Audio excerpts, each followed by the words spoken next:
গারো পাহাড়ের পাদদেশে গোলাপ ফুলের বাগান, লাল, সাদা, হলুদ এবং কালো ফুলের বাহার।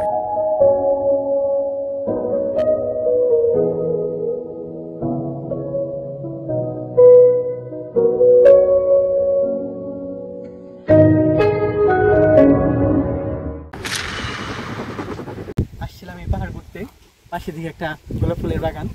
তো মালিককে জিজ্ঞাসা করে আমরা পাহাড়ের ভিতরে ঢুকলাম, অনুমতি নেই, অনুমতি ছাড়া ঢুকি নেই। তো আমরা বাগানের মালিককে জিজ্ঞাসা করলাম যে ফুলগুলো আসলে কত টাকায় বিক্রি হয়। উনি বললো পার পিস 10 টাকা করে বিক্রি হয়, তবে পাইকারিতে যারা কিনে তারা আরো অনেক কম মূল্যে পায়। একগুচ্ছ ভালোবাসা কাটতেছে।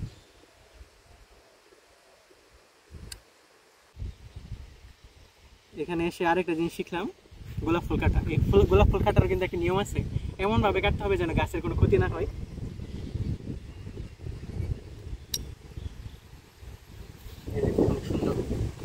চাচা, তাহলে এই বাগানের মালিক আপনি না? আপনার নাম কি? তাজুল। তাজুল আঙ্কেলের বাগান থেকে নিজ হাতে এত গোলাপ, সুন্দর গোলাপ ফুল কেটে নিলাম।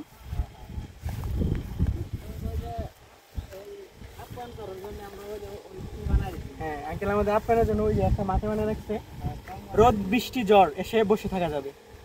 একদম সুন্দর ফুলগুলো পাবেন, নিজ হাতে কেটে নিবেন, পার পিস মাত্র 10 টাকা।